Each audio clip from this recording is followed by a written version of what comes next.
Hello students, C institute ने intermediate course के लिए with regard to paper 2 the corporate and other laws एक booklet issue करी on two things MCQ and case scenario, जो कि applicable होगी मई 21 attempt and onwards के लिए। तो यह बड़े इंटरेस्टिंग इन्होंने क्वेश्चन डाले। तो विशेष रूप से मैं कहूंगा जो हमें ध्यान देना है, इन्होंने अधिकतर जो एमसीक्यू बनाए वो रूल्स बेस्ड। तो जो रूल्स हैं, specially obviously we are talking with regard to the companies act, the corporate part. तो रूल बेस्ड ये एमसीक्यू बनाए, बड़े ही इंट्रिकेट है, टेक्निकल है। तो इसमें से काफी क्वेश्चंस इंपॉर्टेंट है और आप अपने पर्सनल नोट्स के अंदर उन स्पेशल पॉइंट्स को ऐड ऑन कर सकते हैं, क्योंकि ये काफी बड़ी बुकलेट है। तो हम इसको कुछ पार्ट्स के अंदर करेंगे। तो आज हम इस लेक्चर में लेने जा रहे हैं with regard to the corporate laws, the companies act से रिलेटेड एमसीक्यू, जो कि अप्रॉक्सीमेटली 65 एमसीक्यूज हैं। Let's start with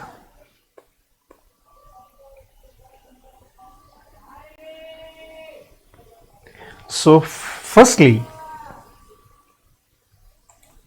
the MCQs on part 1, that is Companies Act.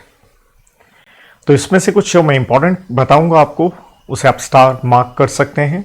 आप ये जो क्वेश्चंस हैं ऑब्वियसली इंस्टीट्यूट की साइट से ये डाउनलोड कर सकते हैं इस बुकलेट को, और या फिर मुझसे पीडीएफ ले सकते हैं।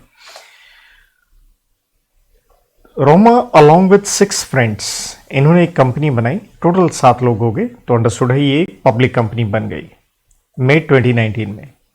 पेड अप कैपिटल जो है कंपनी की वो 30 लाख रुपए है। Further in April 2020 she noticed that in the last financial year turnover जो है कंपनी की वॉज वेल बिलो 2 करोड़। तो देखिए, कंपनी की पेड अप कैपिटल है 30 लाख और टर्नओवर है 2 करोड़ से नीचे। तो advise whether the company can be treated as small company, क्या हम इसे स्मॉल कंपनी मान सकते हैं? देखिए, स्मॉल कंपनी का जो कॉन्सेप्ट है, स्मॉल कंपनी आप पढ़ के आते हैं अंडर सेक्शन 2 सब सेक्शन 85, जिसके अंदर साफ लिखा है small company means a company other than public company. और यहां पे आप क्या है, लिमिटेड है तो पब्लिक कंपनी है। सो इसलिए यहां पे बेस्ट ऑप्शन है कि जो कॉन्सेप्ट है स्मॉल कंपनी का, ये एप्लीकेबल है only in case of what, private limited. And therefore चाहे आप स्मॉल कंपनी की लिमिट्स के अंदर आ जाएं, आप स्मॉल कंपनी नहीं बन सकते, क्योंकि आप क्या है, एक पब्लिक कंपनी है। Second question is important, star रहेगा। अभिलाषा एंड अमृता ने एक एनपीओ बनाई है, और जो ये इनकी एनपीओ है, क्योंकि सेक्शन 8 में हम पढ़ते हैं नॉट फॉर प्रॉफिट कंपनी, आप प्राइवेट भी हो सकते हैं, आप पब्लिक भी हो सकते हैं, वो अलग बात है। आपको लिमिटेड या फिर प्राइवेट लिमिटेड वर्ड की ज़रूरत नहीं होती। तो आपने सेक्शन 8 में रजिस्टर करवाया है। उनके एक मित्र ने बताया कि हम माना सेक्शन 8 कंपनी है, बट हम स्मॉल कंपनी बन सकते हैं, क्योंकि हमारा प्रॉफिट जो है एंड जो टर्नओवर है, जो स्मॉल कंपनी की लिमिट्स हैं उससे कम है, कि 2 करोड़ से कम है। एंड पेड अप कैपिटल जो है वो 50 लाख से कम है। तो देखिए, आप सेक्शन 8 कंपनी है, नॉट फॉर प्रॉफिट कंपनी है। तो पर्सन, क्या आपको स्मॉल कंपनी भी माना जा सकता है? नहीं, सेक्शन 8 कंपनी का स्टेटस सेक्शन 8 कंपनी वाला है। तो इसलिए ये सी पार्ट हम चूज करेंगे यहां से, कि जो स्टेटस है स्मॉल कंपनी का can't be bestowed, which means can't be given to a section 8 company. तो ये एक अच्छा पॉइंट है, आप अपने नोट्स में इसे इवन नोट डाउन करके छोड़ सकते हैं कि सेक्शन 8 कंपनी स्मॉल कंपनी नहीं हो सकती। क्योंकि देखिए, आप 2 सब सेक्शन 85 के अंदर पढ़ के आते हैं कि स्मॉल कंपनी का जो कॉन्सेप्ट है वो एप्लीकेबल नहीं होगा, कि ये कंसेप्ट नहीं लगेगा, नॉन एप्लीकेबिलिटी नेचुरल है किसके ऊपर, कि भाई ये सेक्शन 8 कंपनी के ऊपर नहीं लगेगा। Then Namita ceramics goods limited, 152 members हैं, तो नेचुरल है ये एक पब्लिक कंपनी है जिनका मेन ऑब्जेक्ट्स है बनाना ceramic goods, glazed unglazed floor, wall tiles वगैरह। 3 साल के सक्सेसफुल ऑपरेशन के बाद कंपनी अपना बिजनेस डाइवर्सिफाई करना चाहती है और आप एंटर करना चाहते हैं इलेक्ट्रॉनिक गुड्स के अंदर। अब आपसे पूछा गया है ऑब्जेक्ट क्लोज के ऑल्ट्रेशन के ऊपर, जिसके ऊपर हम सेक्शन 13 पढ़ते हैं। देखिए आईसीआई ने यहां पे अपना आंसर बी दिया है।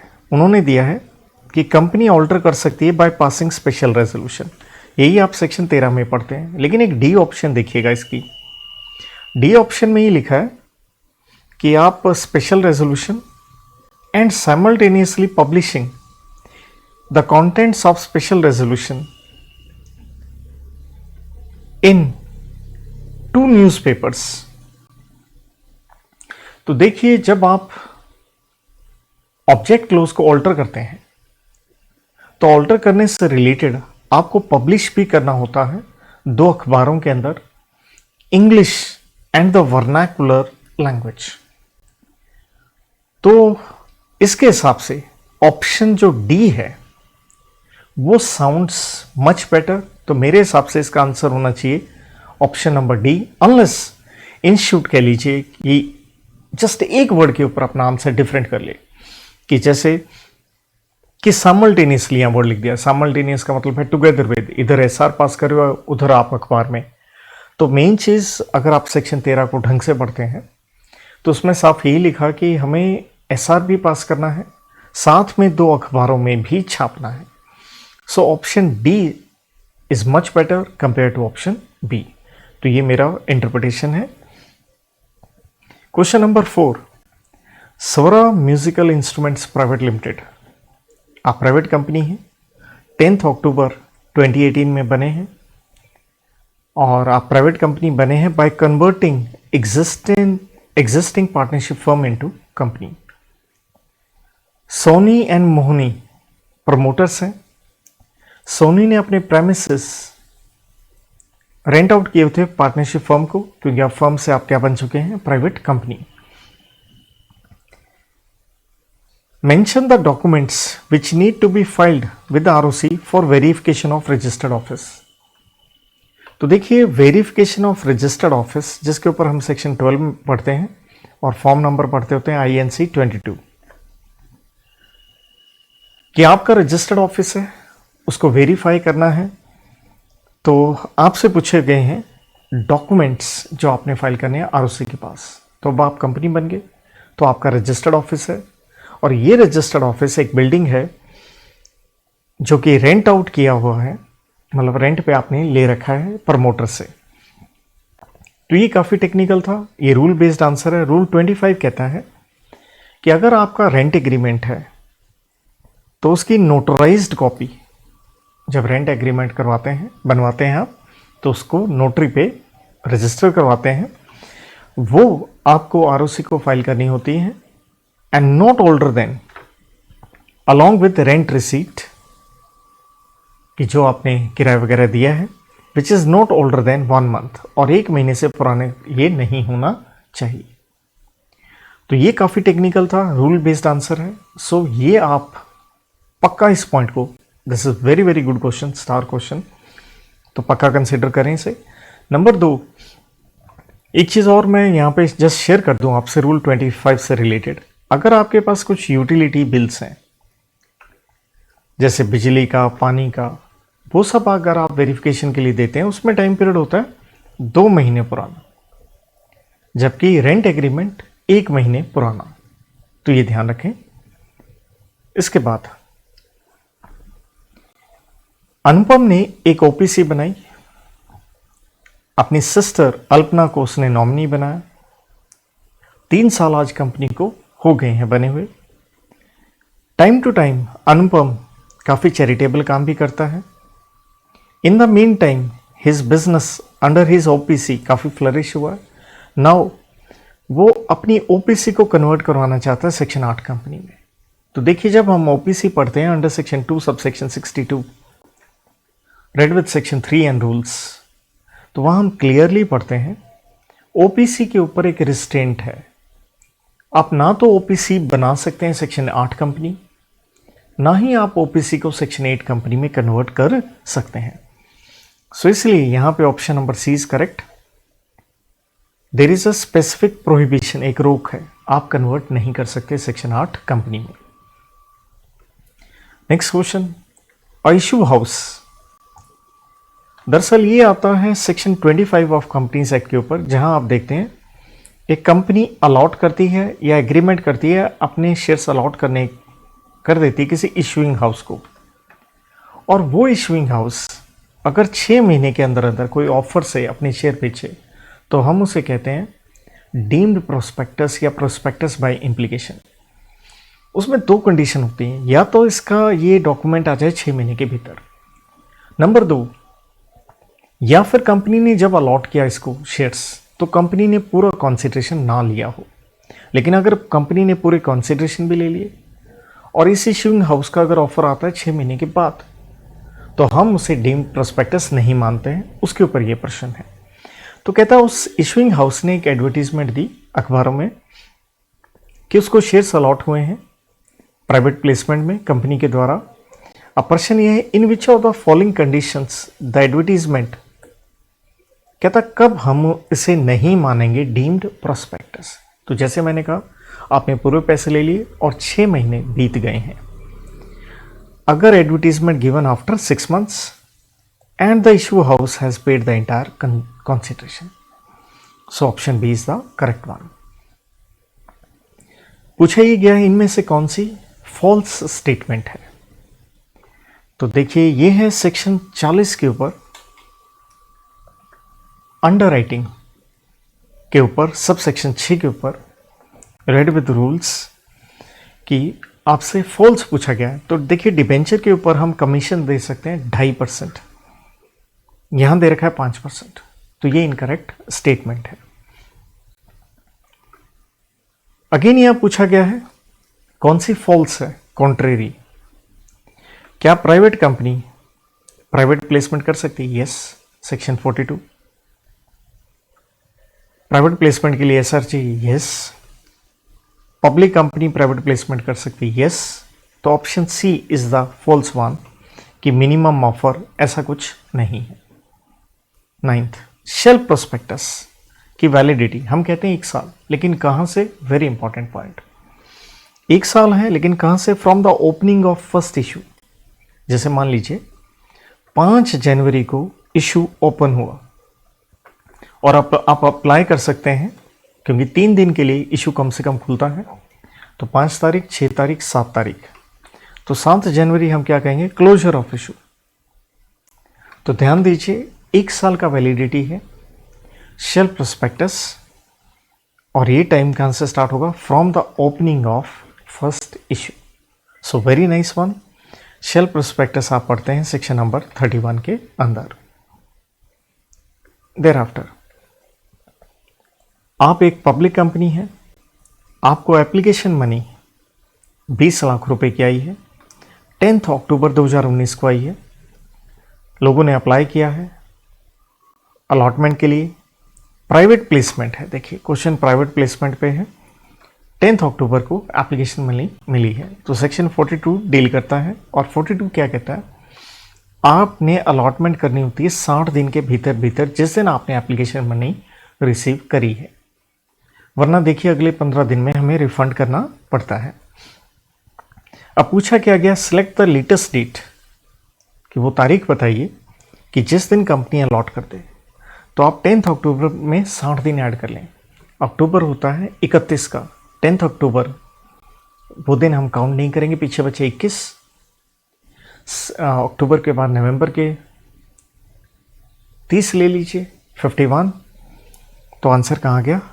51 में 9 ऐड करें, 9th दिसंबर। देन अगेन प्राइवेट प्लेसमेंट पे क्वेश्चन है, कहता कंपनी फर्दर कैपिटल इशू करना चाहती है, आप पब्लिक कंपनी है, प्राइवेट प्लेसमेंट पे करना चाहते हैं, आपने लेटर ऑफ ऑफर दे दिया है जिनको आप देना चाहते हैं शेयर्स। कहता है एक एप्लीकेंट राजन है, उसने कंप्लेंट करी है कि ऑफर लेटर इनकम्प्लीट है, इलीगल है, क्योंकि इसके अंदर रिनंसिएशन क्लॉज नहीं है। देखिए क्वेश्चन है 42 के ऊपर और आप 62 सबसेक्शन 1 क्लॉज ए में पढ़ते हैं राइट शेयर। राइट शेयर में आपको एक हक मिलता है रिनंसिएशन का, प्राइवेट प्लेसमेंट में आपको ये कोई राइट नहीं होता है। कहता क्योंकि मैं अपना राइट रिनाउंस करना चाहता था अपने बेटे को। अब आपसे पूछा गया है करेक्ट ऑप्शन चूज करें एंड एडवाइज द कंपनी। तो यहाँ कंपनी की कोई गलती नहीं है। कहने का मतलब है कंपनी इज प्रोहिबिटेड, आप रिनंसिएशन का राइट दे ही नहीं सकते, क्योंकि ऑप्शन नंबर ए में क्या लिखा है कि आप डिनाई नहीं कर सकते, ये तो गलत हो गया। सी में क्या लिखा है कि आप रिनंसिएशन का राइट दे सकते हैं, गलत है। कहता आप 50% दे सकते हैं, ये भी गलत है। तो बेस्ट ऑप्शन क्या है? बी, क्योंकि आप ये राइट दे ही नहीं सकते।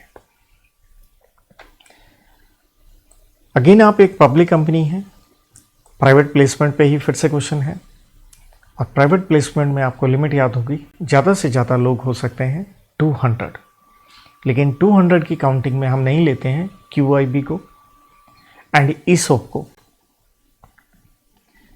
कहता persons identified as potential subscribers are within the statutory limit and also include 2 other categories, जिसके ऊपर लिमिट नहीं लगती, जो मैंने बता दिया QIB एंड ESOP। कहते एक कैटेगरी है ESOP, आपसे दूसरी कैटेगरी पूछी गई है तो QIB हो गया। देन अगेन आप पब्लिक कंपनी है, 2 दिसंबर 2018 में आप बने हैं, 25 आपके सब्सक्राइबर हैं, 50 लाख की ऑथराइज कैपिटल है। डायरेक्टर्स कंपनी के डिलेमा में है, डाउट में है कि भैया फिजिकल शेयर सर्टिफिकेट दें या डीमैट अकाउंट, किस तरह से होना चाहिए। देखिए आप एक पब्लिक कंपनी है, सिर्फ 25 सब्सक्राइबर हैं, तो कहने का मतलब है आप कौन सी कंपनी बन गई? Unlisted public company. Demat account के ऊपर हम पढ़ते हैं सेक्शन 29 और साथ में हम पढ़ते हैं विद रूल नंबर 9A, जो कि ये कहता है चाहे आप अनलिस्टेड पब्लिक कंपनी हो। 2 अक्टूबर 2018, यहाँ क्वेश्चन में दिसंबर है मंथ, तो इवन अनलिस्टेड पब्लिक कंपनी को डीमैट अकाउंट में ही शेयर्स अलॉट करने होंगे, बल्कि इससे पहले वाले शेयर भी अगर कोई बेचता है तो आपको डीमैट अकाउंट में ही ट्रांसफ़र करने हैं। तो नेचुरल है, तो आप सब्सक्राइबर को शेयर देंगे सिर्फ किस में? डीमैट अकाउंट में। The reason is rule number 9A, ये पक्का याद रखें।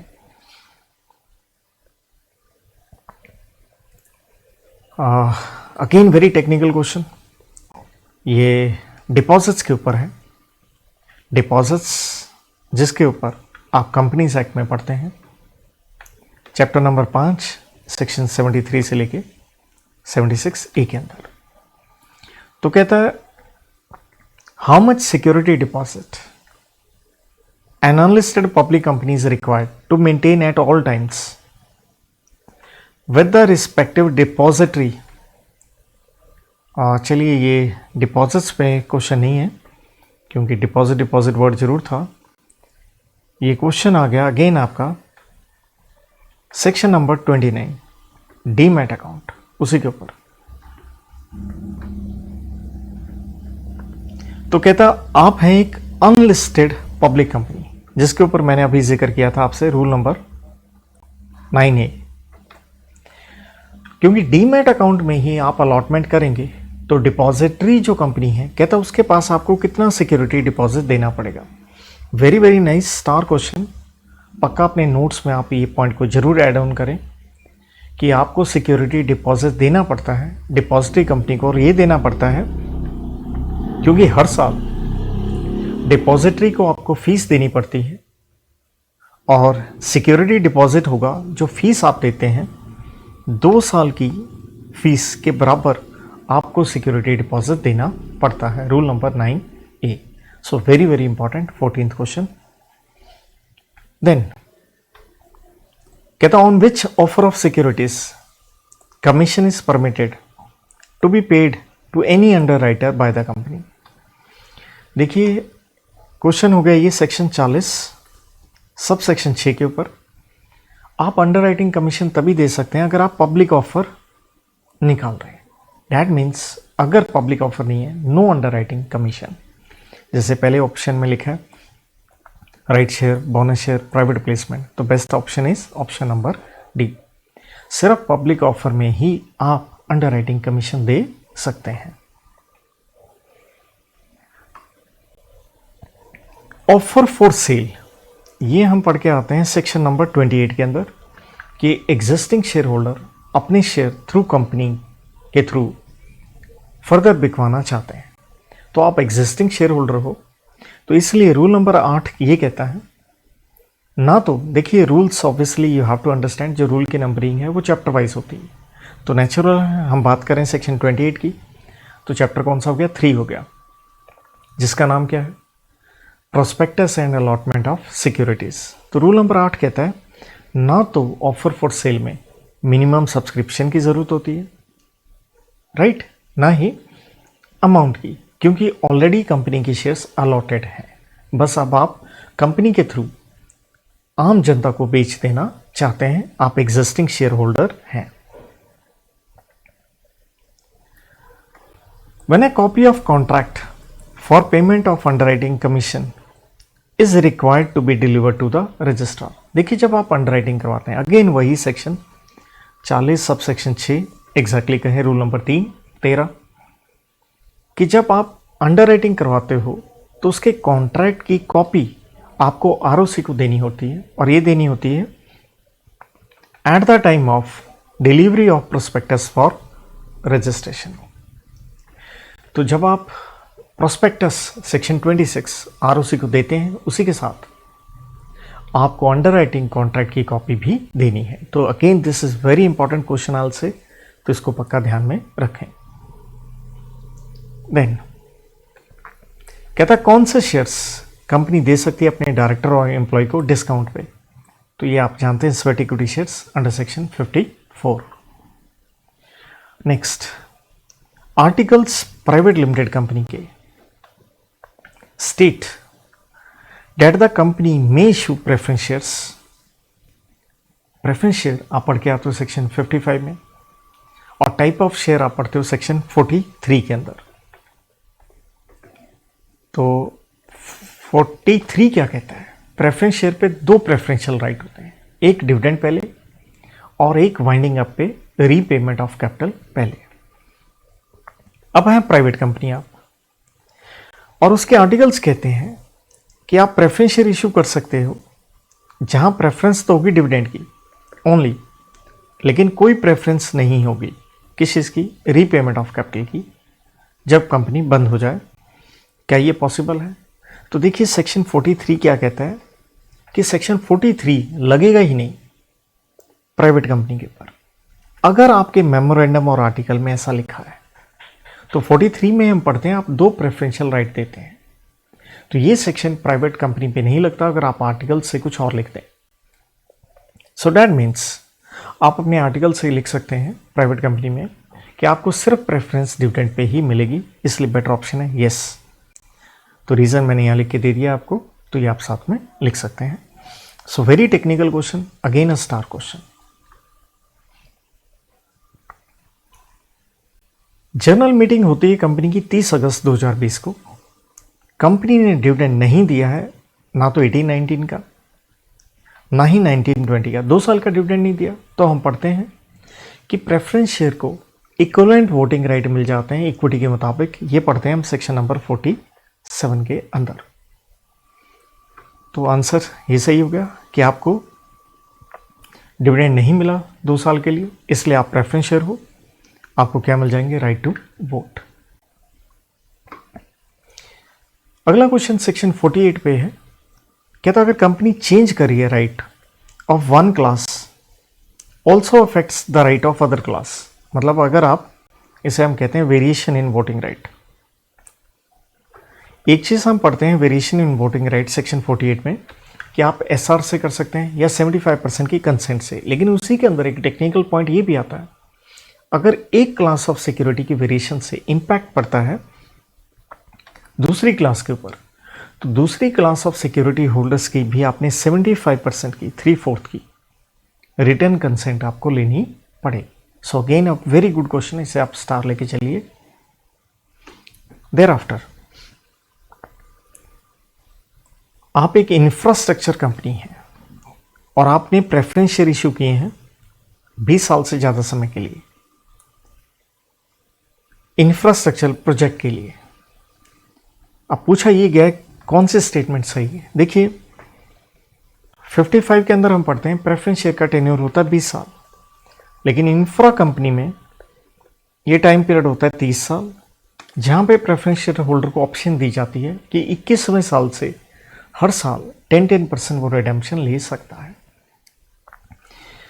अब लिखा है on the basis of which statement company can do so. Question है कि आप 20 साल से ज़्यादा के लिए प्रेफरेंस शेयर इशू कर सकते हैं। यहां ये लिख रहा है company irredeemable preference share issue कर सकती है, गलत। कहता है 20 साल से ज़्यादा के लिए इशू कर सकते हैं सेंट्रल गवर्नमेंट के अप्रूवल से, ऐसा कुछ नहीं चाहिए। कहता आप इरिडीमेबल इशू कर सकते हो इंफ्रा के लिए, ये भी गलत। Yes company can issue preference share for infrastructure project for a period up to 20 years. यहां पे एक करेक्शन की जरूरत है, यहां पे इंस्टीट्यूट को 20 की बजाय क्या लिखना चाहिए, 30 साल। तो क्वेश्चन में ये करेक्शन की जरूरत है। 23rd, कंपनी की ऑथराइज कैपिटल है 6 लाख, पेड अप कैपिटल है 5 लाख, लोन है 2 लाख का, स्टेट गवर्नमेंट से है। स्टेट गवर्नमेंट ने कंपनी को कहा कन्वर्ट कर दीजिए लोन किसके अंदर, शेयर्स के अंदर। तो देखिए कन्वर्जन हो रहा है, लोन का हो रहा है, शेयर्स में हो रहा है, और ये गवर्नमेंट की पावर होती है सेक्शन नंबर 62 के अंदर, सब सेक्शन 4 एंड 5 के अंदर। तो जब आप लोन को कन्वर्ट करेंगे, देखिए तो यहां ध्यान क्या देना है, 2 लाख का लोन है, 5 लाख में ऐड करोगे 7 लाख कैपिटल हो जाएगी, जबकि ऑथराइज कैपिटल कितनी है, 6 लाख है। तो आपको कैपिटल क्लॉज की ऑल्ट्रेशन करनी पड़ेगी। तो कहता है क्या इफेक्ट होगा, तो सब्सक्राइब कैपिटल भी बढ़ेगी, पेड अप भी बढ़ेगी, ऑथराइज भी बढ़ेगी, तो बेस्ट ऑप्शन होगी ऑल द अबव। 24th, कहता कंपनी ने 10% बायबैक किया है इक्विटी शेयर्स का अगस्त 2020 में, लेकिन कुछ मिस कैलकुलेशंस हो गई। फर्स्ट बायबैक में कंपनी 10% और इक्विटी शेयर सितंबर 2020 में करना चाहती है। देखिए जब हम सेक्शन 68 पढ़ते हैं तो हम कहते हैं कम से कम गैप होना चाहिए बायबैक के अंदर 1 साल का, यहां तो 1 साल का नहीं हो रहा, तो आप ऐसा कर नहीं सकते, क्योंकि 2 बायबैक के बीच में आपको 1 साल का गैप क्रिएट करना ही पड़ता है।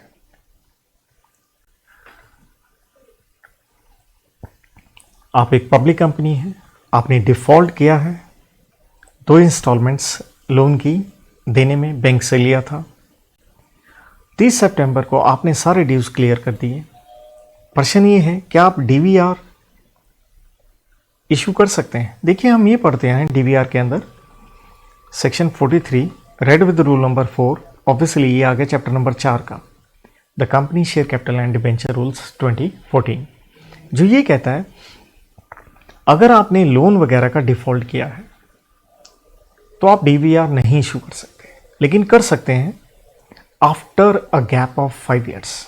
जिस फाइनेंशियल ईयर में डिफॉल्ट हुआ उसके 5 साल के बाद तो आप कर सकते हैं expiry of 5 years from the end of financial year in which default was made good. 26, यह आ गया सेक्शन 56 के ऊपर, इंस्ट्रूमेंट ऑफ ट्रांसफर। आप अपने शेयर बेच रहे हैं, आप हैं रुचि, 21 अगस्त 2020 को आपने instrument of transfer stamp sign करके राधा को ये शेयर दिए थे, दे दिया। आप हैं एक प्राइवेट लिमिटेड के शेयर आपके पास। Advise Ruchi regarding the date जब इंस्ट्रूमेंट ऑफ ट्रांसफर साथ में शेयर सर्टिफिकेट कंपनी को डिलीवर हो जाना चाहिए। देखिए जब आप शेयर बेचते हैं सेक्शन 56 कहता है जिस दिन इंस्ट्रूमेंट ऑफ ट्रांसफर आईओटी बना इसके 60 दिन के भीतर भीतर आपने कंपनी को देना होता है। तो आप 60 दिन काउंट कर लीजिए 21 अगस्त से। अगस्त होता है 31 का, 21 तारीख रहने दीजिए, तो अगस्त के हो गए 10 दिन, सितंबर के पूरे हो गए 30 दिन, 40 तो अक्टूबर के 20 डालोगे तो ये आंसर आ गया। आप एक प्राइवेट लिमिटेड है, 27 अगस्त 2020 को बने हैं, 30 लोग हैं आपको बनाने वाले, आपकी ऑथराइज कैपिटल है 1 करोड़ की, हर सब्सक्राइबर को 1 लाख के शेयर दिए गए हैं। कहता बताइए शेयर सर्टिफिकेट किस दिन दे दिया जाएगा। तो शेयर सर्टिफिकेट किस दिन देना होता है ये हम पढ़ते हैं सेक्शन नंबर 46 के अंदर, जहां हम कहते हैं कि शेयर सर्टिफिकेट का जो टाइम पीरियड होगा, ये टाइम पीरियड हम कहते हैं 2 महीने हैं अगर कंपनी ने शेयर्स दिए हैं किसको, सब्सक्राइबर को। क्वेश्चन में गौर से देखिए, सब्सक्राइबर को दिए जा रहे हैं। अगर ट्रांसमिशन होती तो टाइम पीरियड होता है 1 महीना, तो 2 महीने यहां से ले लीजिए, तो स्ट्रेट वे 27 अक्टूबर पे हम आ गए। केशिका के पास 1000 इक्विटी शेयर्स हैं जो प्राइवेट कंपनी के हैं। ये शेयर्स अपने बेच देना चाहते हैं अपनी यंगर सिस्टर को एज ए गिफ्ट, तो अगेन हम इसे ट्रांसफर कहते हैं। सेक्शन वही लगा 56। कहता डीड या इंस्ट्रूमेंट ऑफ ट्रांसफर बन गई, दे भी दी गई कंपनी को 17 जुलाई 2020 को, लेकिन कंपनी ने रजिस्टर नहीं किया even expiry of time of more than 1 month, और ना ही कंपनी ने कोई नोटिस ऑफ रिफ्यूजल दिया। तो ध्यान दीजिए, हम सेक्शन नंबर 58 में पढ़ते हैं कि एक राइट होता है ट्रांसफरी के पास। ट्रांसफरी मीन्स जिसने शेयर खरीदे, वो होगी यहाँ पे वंशिका। पहली बात, कंपनी की ड्यूटी होती है 30 दिन के अंदर अंदर आपको नोटिस दे अगर आप प्राइवेट कंपनी हैं, अगर आप ट्रांसफर रजिस्टर नहीं कर रहे हैं, और फिर ट्रांसफरी एनसीएलटी के पास आप अपील कर सकते हैं। तो पूछा यही गया कि who has the right to appeal, तो ऑब्वियसली वंशिका के पास ही राइट होगा, सेक्शन 58। देयर आफ्टर आप एक पब्लिक कंपनी है, आप स्वेट इक्विटी शेयर देना चाहते हैं अपने 5 एम्प्लॉय को। पूछा यह गया है कब तक एम्प्लॉय शेयर आगे ट्रांसफर नहीं कर सकते, तो हम इसे कहते हैं लॉक इन पीरियड। तो स्वेट इक्विटी शेयर्स के अंदर हम पढ़ के आते हैं लॉक इन पीरियड 3 साल का है। अगेन आप पब्लिक कंपनी हैं, डिबेंचर इशू करना चाहते हैं विद वोटिंग राइट। सेक्शन 71 में हम साफ पढ़ते हैं डिबेंचर्स के ऊपर कोई वोटिंग राइट हो ही नहीं सकते, कैन नॉट इशू। आपने एप्लीकेशन दी है ट्राइब्यूनल को, आप खत्म कर देना चाहते हैं 3 रुपए की शेयर से रिलेटेड लायबिलिटी, तो ये हम पढ़ते हैं 66 के अंदर रिडक्शन ऑफ कैपिटल, और उसके लिए एनसीएलटी को एप्लीकेशन देनी होती है, उनकी अप्रूवल से ही आप कर सकते हैं। इसके लिए आपको एक सर्टिफिकेट भी देना होता है that the accounting treatment is in conformity with accounting standards. तो कहता बताइए ऐसा सर्टिफिकेट कौन इशू करेगा, तो नेचुरल है ऑडिटर ही ये सर्टिफिकेट दे सकता है। कहता reserve account shall not be used by the company other than repayment of deposit। तो देखिए डिपॉजिट यहां जाके आया चैप्टर नंबर 5 सेक्शन 73 से 76 ए। तो जहां हम ये पढ़ते हैं कि जो रिजर्व का नाम है वो क्या होगा, डिपॉजिट रीपेमेंट रिजर्व अकाउंट। और डिपॉजिट्स का कम से कम हम टाइम क्या पढ़ते हैं, 6 महीने। Normally no deposits are repayable earlier than 6 months normally पूछा, वरना एक शॉर्ट टर्म कैटेगरी भी होती है 3 महीने वाली, तो नॉर्मली वर्ड था, इस वजह से आंसर हमने क्या लिया 6 महीने। आप पब्लिक कंपनी है, डिपॉजिट लिए हैं, मेंबर से लिए हैं, और विदाउट डिफॉल्ट आपने पे भी कर दिए हैं।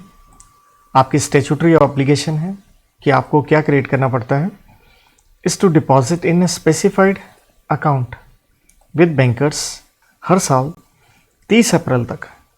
तो कहने का मतलब है डिपॉजिट अगर आपके हैं तो आपको एक अलग से अकाउंट में पैसे डालने पड़ते हैं, यही डिपॉजिट रीपेमेंट रिजर्व के लिए, और ये डालना पड़ता है कम से कम जो 20% डिपॉजिट्स आपके मैच्योर होंगे अगले साल। यही कहता है सेक्शन 73। तो देखिए ऑप्शन ही आ गई, not less than 20% of the deposits maturing the next financial year. आप एक पब्लिक कंपनी है, आप डिपॉजिट्स ले रहे हैं मेंबर्स से, current register of deposits registered office में मेंटेन्ड है। कहता बताइए ये रजिस्टर ऑफ डिपॉजिट कितने साल के लिए आपने प्रिजर्व करना है, तो टाइम पीरियड होता है 8 साल। A good question, very good question rather. Again आप पब्लिक कंपनी है, डिपॉजिट्स लिए हैं 50 लाख के पब्लिक से 1 अप्रैल 2019 को, 2 साल के लिए लिए हैं, और 19 को लिए हैं तो 2 साल कंप्लीट होंगे 2021 में। रेट ऑफ इंटरेस्ट है 9%, लेकिन एक डिपॉजिटर है मिस्टर अमन, उसने कंपनी को रिक्वेस्ट दी है 1 जून 2020 को। तो ध्यान दीजिए टाइम पीरियड कितना हो गया, अप्रैल 19 से 1 जून तक, यहाँ महीने हो गए जी आपके 14 महीने हो गए। 2 साल का डिपॉजिट था, ये चाहता है प्री मेच्योर वापसी। तो आपसे पूछा गया क्या होगा, तो नॉर्मली हम पढ़ते हैं कि भाई प्री मेच्योर अगर आप वापस ले रहे हैं पैसा, ये रूल नंबर 15 के अंदर आ जाता है, 1% ब्याज रेट कम हो जाएगा। लेकिन बहुत इंपॉर्टेंट पॉइंट आपको यहाँ ध्यान रखना वो ये है, ये ध्यान से देखिएगा। रूल 15 क्या कहता है, if deposit contains any part of a year, 14 महीने पार्ट ऑफ ईयर हो गया, और कहता है अगर ये पार्ट लेस देन 6 मंथ्स है तो वो एक्सक्लूड करना होता है। सो 14 महीने हैं तो इंटरेस्ट के लिए हम क्या लेके चलेंगे, 12 महीने। The company can prematurely repay the deposit along with interest at the rate of 8%। वाई 9% था, उसमें से 1% हमने लेस कर दिया। रूल नंबर 15 ये कहता है 1% आप कम करेंगे प्री मेच्योर पे। बट यहाँ इंटरेस्टिंग था फॉर अ पीरियड ऑफ 12 महीने, क्योंकि बच्चा क्या कंफ्यूज हो सकता है, आप आंसर ये ले सकते थे 14 मंथ्स, क्योंकि रूल नंबर 15 बहुत टेक्निकल, डैट मीन्स इन्होंने जो क्वेश्चन डाले हैं बहुत ज़्यादा रूल्स की गहराई में जाके क्वेश्चन डाल दिए हैं। डैट मीन्स इंस्टीट्यूट बड़ा क्लियर कह रहा है भाई अब जितने हमने पिछले पेपर डालने थे डाल दिए, या जितना हमने अपने स्टडी मैट में कंटेंट दिया था दे दिया, अब भैया हम कंपनीज एक्ट का एक एक वर्ड कुरेद देंगे। तो इसलिए this is very very important question, इसलिए 2 महीने का आपको पीरियड एक्सक्लूड करना है, क्योंकि रूल नंबर 15 ये कहता है। Again a very nice question star. Again आप पब्लिक कंपनी है, आप डिपॉजिट ले रहे हैं मेंबर से, और आपने ऑप्शन दी है, नो ऑप्शन नहीं है, however it is of the opinion कि टू सिक्योर डिपॉजिट्स, देखिए डिपॉजिट है 20 लाख के, लेकिन आप पार्शियली सिक्योरिटी दे रहे हो 15 लाख की, तो क्या आंसर आप सेलेक्ट करेंगे? आप कहेंगे fully secured except a small portion, ठीक लग रहा है। आप पार्शियली सिक्योर्ड भी कह सकते हैं, क्योंकि 20 में से 15 लाख है। बट बहुत ज़बरदस्त answer, thanks to rule number 6। Rule number 6 ये कहता है अगर डिपॉजिट्स के ऊपर आप सिक्योरिटी क्रिएट कर रहे हैं, और सिक्योरिटी अगर पार्शियल भी है, तब भी आपने डिपॉजिट्स को क्या माना, अनसिक्योर्ड। सो वेरी वेरी इंपॉर्टेंट। तो ये अपने नोट्स में ज़रूर टेक्निकल वे में आप जरूर अपने जो भी नोट्स हैं हैंड रिटन ये वो आप उसके अंदर जरूर ये लिख लें। Then what is the maximum tenure for which a company can accept और रिन्यू, ये आप जानते हैं डिपॉजिट का मैक्सिमम टेन्योर होता है 3 साल 36 महीने as per rule number 3। Ruchika अपने डिपॉजिट्स रिन्यू करवाना चाहती हैं 5 लाख के before the expiry of original period, ताकि उन्हें हायर रेट ऑफ इंटरेस्ट मिल जाए। आपने डिपॉजिट दे रखा है, प्री मेच्योर आप रिन्यूअल करवाना चाहते हैं, हायर मिल जाए। For how much extended period, again ये रूल में जाके जबरदस्त क्वेश्चन है कि कितना एक्सटेंशन आपको करवाना पड़ेगा कि उसको रिन्यू के लिए हायर रेट मिल सके। तो देखिए यहाँ पे रूल नंबर 15 अगेन ये कहता है अगर मान लो आपके 6 महीने बकाया हैं तो कम से कम मोर देन 6 महीने का आप रिन्यूअल करवाओ, मतलब जितना पीरियड रह गया उससे ज़्यादा का आपको करवाना पड़ेगा। तो ये पक्का नोट डाउन आप करें, वेरी नाइस क्वेश्चन। अगला भी अच्छा है, ये आ गया चार्जेस चैप्टर के ऊपर, जो आप पढ़ते हैं चैप्टर नंबर 6 सेक्शन 77 से 87 में। एनी पर्सन, आपने कोई प्रॉपर्टी खरीदी जो कि जिसके ऊपर चार्ज रजिस्टर्ड है, तो कहता है शेल बी डीम्ड, हम मान लेंगे आपको नोटिस है। इसके ऊपर हम पढ़ते हैं सेक्शन 80, जिसे हम कहते हैं डॉक्ट्रिन ऑफ कंस्ट्रक्टिव नोटिस भी। अगर चार्ज रजिस्टर्ड है, आप खरीद रहे हैं, तो एट योर ऑन फॉल्ट। तो इसलिए कहता हम मान लेंगे आपको इस चीज़ का पता है। किस दिन से पता है? जिस दिन क्या आपने प्रॉपर्टी खरीदी, या कोई टाइम पीरियड है? नहीं, जिस दिन से ये चार्ज क्या हो गया, रजिस्टर हो गया आरओसी के पास। अगला क्वेश्चन, एनी इंटरेस्ट और लियन क्रिएटेड ऑन द प्रॉपर्टी। ये डेफिनेशन है भाई चार्जेस की, अंडर सेक्शन 2 सबसेक्शन 16। तो आंसर चार्ज हो गया। कहता है चार्ज क्रिएट हुआ है, पब्लिक कंपनी के द्वारा हुआ है, अपने प्रेमिसेस गिरवी रखे हैं, 1 करोड़ का लोन लिया है, बैंक से लिया है, और यहाँ पे इंस्ट्रूमेंट ऑफ चार्ज क्रिएट हुआ 16 फेब को। तो देखिए, आप जानते हैं सेक्शन 77 के अंदर हमें रजिस्ट्रेशन करवानी होती 30 दिन के अंदर, फिर आरओसी से एक्सटेंशन मिल सकता है 60 दिन का, लेकिन इसके ऊपर लगती है आपकी एडिशनल फीस। फिर आरओसी से फर्दर एक्सटेंशन ले सकते हैं 60 दिन का, इसके ऊपर लगती है एड वॉल्यूम फीस। ये भी टेक्निकल चीज़ें ध्यान दीजिएगा। पहली जो फीस लगी वो नॉर्मल है, फिर एडिशनल, फिर एड वॉल्यूम। इनएडवर्टेंटली, जिसका मतलब है गलती से आपने रजिस्ट्रेशन नहीं करवाई with in the first statutory period, तो फर्स्ट क्या आ गया, 30 दिन का। बैंक ने आपको एक वार्निंग दी, भैया करवाइए रजिस्ट्रेशन रेक्टिफिकेशन। आपसे पूछा गया है द लेटेस्ट डेट, कौन सी तारीख तक हम आरओसी के पास रजिस्ट्रेशन करवा दें ताकि हमें ना लगे एक specific type of fees. Specific क्या होगी, ad valorem. So that means, ध्यान दीजिए, 16 फेब था, 2019 है तो 28 का हो गया, तो फेब के हो गए जी 12 दिन, मार्च तक हो गए 18, ये हो गए 30 दिन, राइट। अब इसमें आप 60 दिन और ऐड कर लो, यहां से 60 दिन, तो भैया 60 दिन आपने ऐड करने हैं।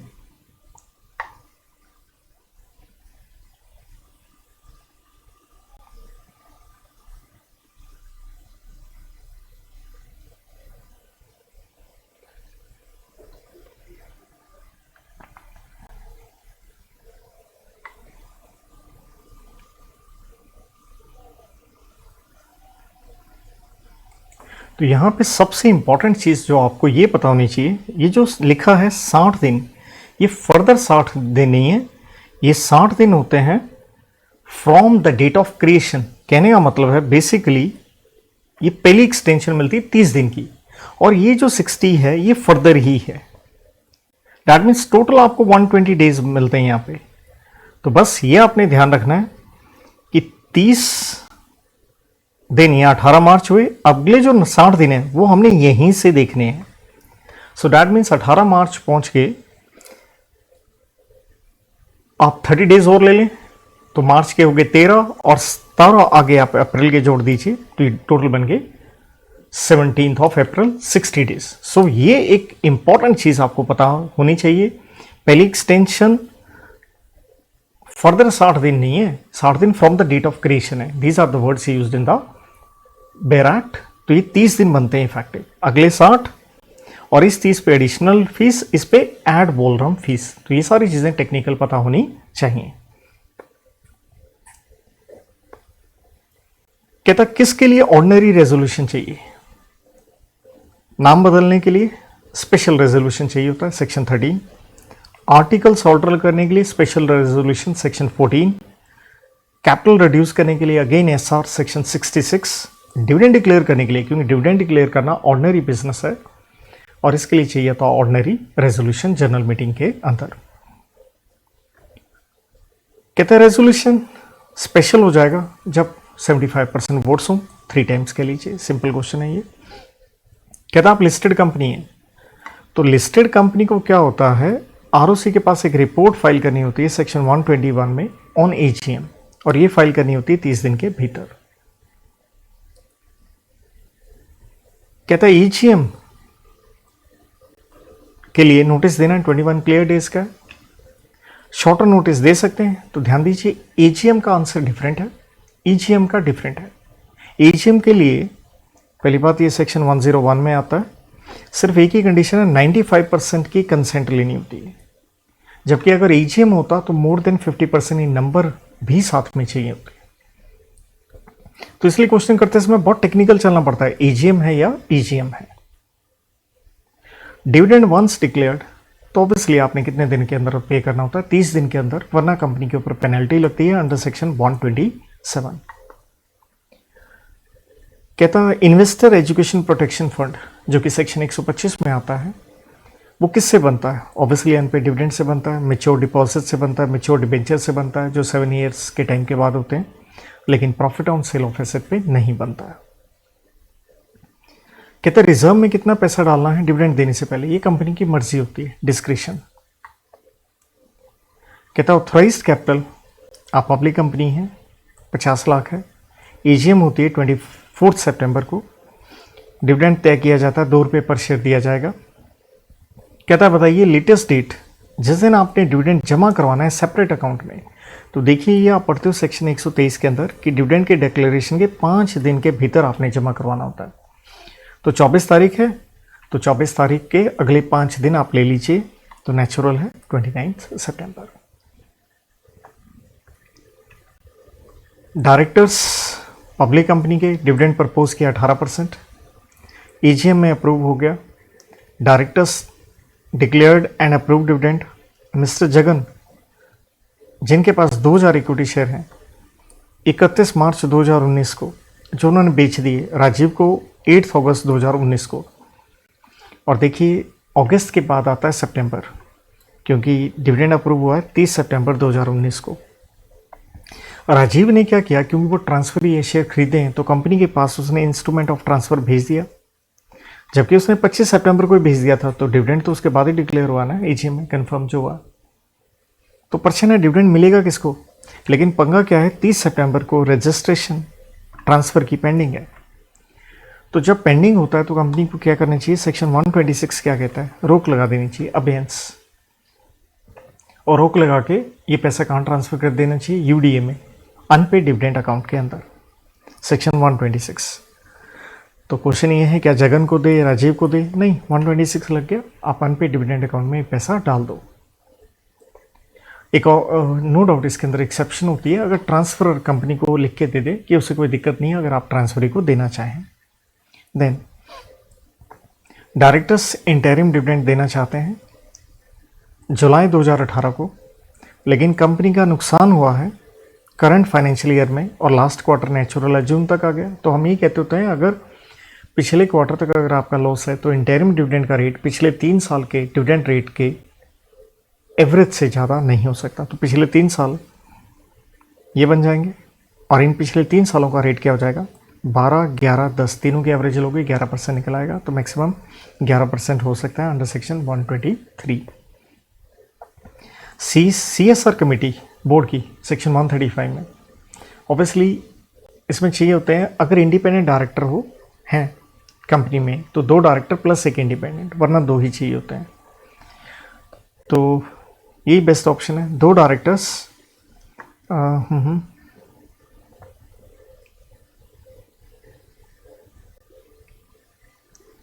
लिखा है 1/3 of total number of director, ऐसा तो कुछ है नहीं। 3 और मोर डायरेक्टर्स, उनमें से एक एमडी हो, ऐसा भी कुछ नहीं है।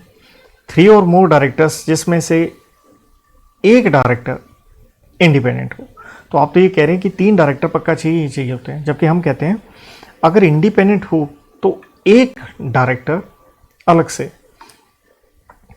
अब समस्या क्या आ गई, अगर मैं ऑप्शंस को टेक्निकली कहूँ, जो चारों ऑप्शंस दे रखे हैं बिल्कुल टेक्निकली कोई परफेक्ट नहीं है, क्योंकि नो डाउट इंडिपेंडेंट डायरेक्टर हो तो हमें चाहिए 2 + 1 3, वरना कितने चाहिए होते हैं, 2 चाहिए होते हैं। अब आपने बी ऑप्शन क्या डाली है, 2 directors out of which 1 shall be independent. नहीं, एग्जैक्टली ये भी करेक्ट नहीं है, तो यहाँ पे बेहतर होता क्या ऑप्शन लिखा होता 3। बट इस तरह से कोई प्रश्न एग्जाम में आ भी जाए जहाँ हल्का सा एक एरर आपको नजर आ रहा हो, तो स्टिल आप कोशिश करें कि उनमें से बेस्ट ऑप्शन कौन सी दिख रही है। तो 53 में ये थोड़ा सा एक इशू जरूर था। कहता है provisions of CSR are applicable to. CSR लगता है या तो नेटवर्थ हो 500 करोड़, या टर्नओवर 1000 करोड़, या नेट प्रॉफिट हो 5 करोड़। तो ऑब्वियसली ये टर्नओवर वाली लिमिट सीधी सीधी हमें दिख रही है। OPC ने फाइल करना है फाइनेंशियल स्टेटमेंट, सेक्शन नंबर 137। देखिए OPC को फाइल करना होता है within 180 days from the closure of financial year, जबकि नॉर्मली क्या होता है within 30 days of AGM, AOC 4 section 137। आप अगेन एक पब्लिक कंपनी है, आपका प्रॉफिट है 2 crore for the half year ended 30 September 2020। During the पिछला साल कंपनी की पेड अप कैपिटल है 40 करोड़, लोन है 80 करोड़ का। Whether the company is required to appoint internal auditor 138 पे आके देखिए जी।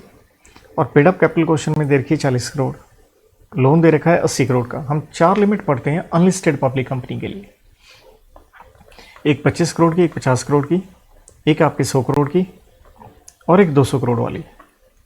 25 करोड़ हम पढ़ते हैं डिपॉजिट, 50 करोड़ पढ़ते हैं पेड अप कैपिटल, ये पढ़ते हैं हम लोन वाली, इसी में मोर देन 100 करोड़ लिखा है, बाकियों में इक्वल टू है।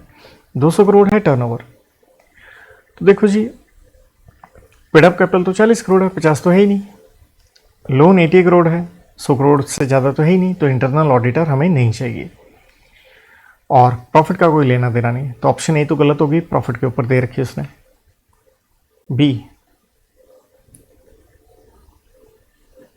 बी में लिखा है company is not required as the outstanding loan less than 100 crore है।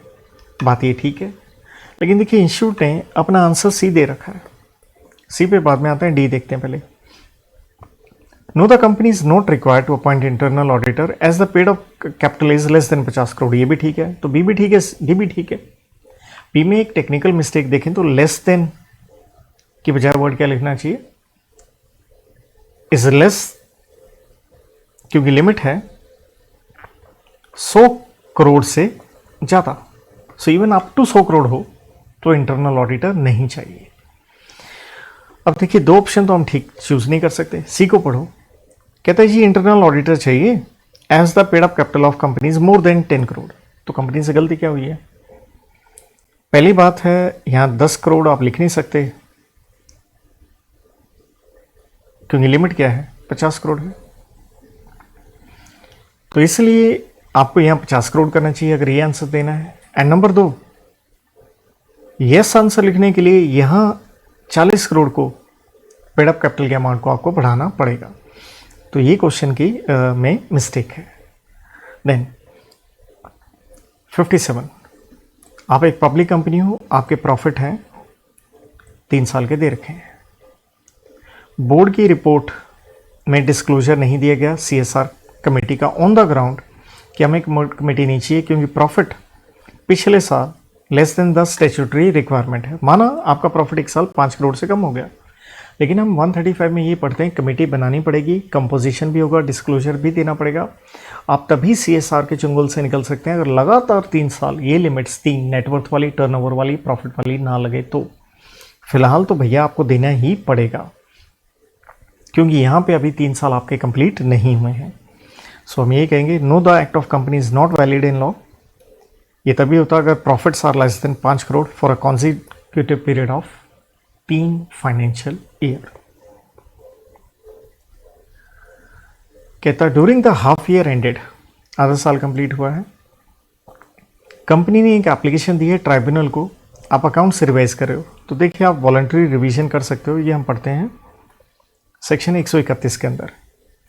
और आप ये वॉलंटरी रिवीजन करना चाहते हो 2019 में करना चाहते हो, कौन से साल के? 2017 के अकाउंट्स। Further during the year ended March 2020, देखो ध्यान दो, बढ़िया क्वेश्चन है, स्टार क्वेश्चन है।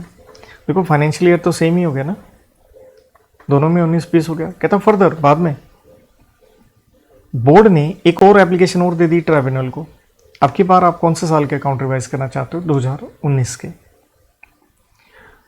तो यहाँ सारी ऑप्शन पढ़ते हैं, देखिए the act of the board is valid only to the extent of application made for revision of accounts as the board report are not eligible for revision. ये तो गलत है, क्योंकि देखिए 131 में आप पढ़ते हैं रिवीजन आप करें सेक्शन 129 फाइनेंशियल स्टेटमेंट की एंड बोर्ड रिपोर्ट 134 की।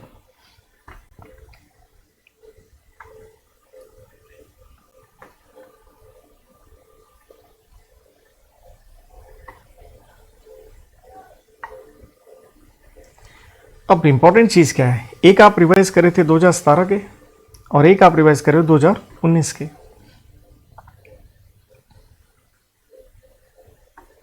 पहले थर्ड सी ऑप्शन देखेंगे, कहता है act of the board is invalid क्योंकि law provides only one time application in a financial year. नहीं, ऐसा नहीं है। 131 ये कहता है आप 3 साल से पिछले जो 3 साल हैं उनकी आप रिवीजन कर सकते हैं। टी कहता है act of board is invalid as application made for vision in the account pertains to a period beyond 2 years। 2 नहीं है भाई, 3 साल है। ध्यान दीजिए, हमारा फाइनेंशियल ईयर हो गया 19-20, तो आप जो यहां पे रिवीजन कर रहे हैं पहले मार्च 2017, तो ईयर हो गया 16-17, तो 3 साल तक आप पिछले कर सकते हैं। तो 19-20 में तो आप हैं ही, 18-19, 17-18, 16-17 बिल्कुल प्यार से कर सकते हैं। तो इसलिए बेस्ट ऑप्शन क्या आगी, आपका एक्ट वैलिड है क्योंकि रिवीजन जो हो रही है अकाउंट एंड बोर्ड रिपोर्ट में 2 डिफरेंट फाइनेंशियल ईयर की हो रही है, तो आप ऐसा कर सकते हैं। आप पब्लिक कंपनी हैं, आप लिस्टेड हैं, सेबी को पता चलता आपने कुछ इरेगुलरिटीज करी हैं, सेबी ने प्रपोज किया है, ट्राइब्यूनल को एप्लीकेशन दी है, रीओपन किए जाए।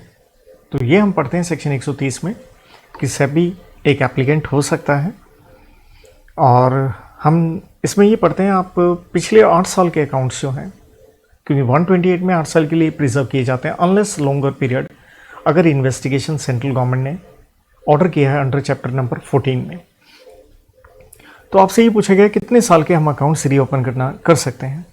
देखिए, पहली बात यहाँ फाइनेंशियल ईयर देखिए 19-20 हो गया, 8 साल पीछे आ जाओ आप, तो 8 साल पीछे आओगे 2012 तक, तो बेस्ट ऑप्शन कौन सी होगी, 11-12। आप पब्लिक कंपनी हैं, आपके डायरेक्टर हैं, एक नॉर्मल डायरेक्टर है, एक इंडिपेंडेंट है, एक नॉमिनी है, एक होल टाइम डायरेक्टर है। अभिषेक ये नॉमिनी डायरेक्टर है। नॉमिनी बेसिकली एनसीएलटी की तरफ से अपॉइंटेड हो सकता है, फाइनेंशियल इंस्टीट्यूशंस की तरफ से अपॉइंटेड हो सकता है। ये इंस्पेक्ट करना चाहता है, तो डायरेक्टर इंस्पेक्शन करना चाहता है, 128 सेक्शन लगा। और इंस्पेक्शन आप किसकी करना चाहते हो, सब्सिडरी की। तो हम यही पढ़ते हैं 128 में डायरेक्टर को इंस्पेक्शन का हक है ड्यूरिंग बिजनेस आवर्स है। लेकिन हम कहते हैं सब्सिडरी की अगर इंस्पेक्शन करनी होती है तो बोर्ड ऑफ डायरेक्टर की पावर होती है, किसी भी आदमी को ऑथराइज कर सकते हो, लेकिन उसके लिए पहले बोर्ड मीटिंग में बोर्ड रेजोल्यूशन पास करना आपको पड़ेगा।